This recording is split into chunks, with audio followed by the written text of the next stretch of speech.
Men davolatishdan qochmayman, davolatsam o'zimni farzandim, o'zimni qizim. Ha bu qizingni o'zi boru qadri yo'qmi uyda? Ha qizingga sovchi bo'lib kelishganda katta va'dalar bergandi.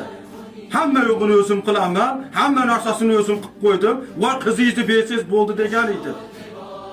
Ha mehnatini qilyapti, ota-onasiga qarayapti. Ha bu ozgina dard tortib yotganda haqqi yo'qmi ozgina yotishiga? Qachon bir og'rib qolsa, bor ota-onang davolatadi. Bor ota-onang davolatadi deb jo'natishadi. Sog'lom bo'lib qolsa, olib ketishib mehnatini qildirishadi.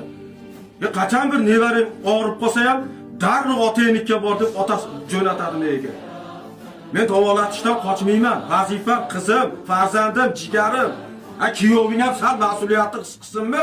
Buni bunaqa yezalayligini bilganimda bermasdim qizimni. Iloji yo'q endi bolalarim, ajratanmaysan.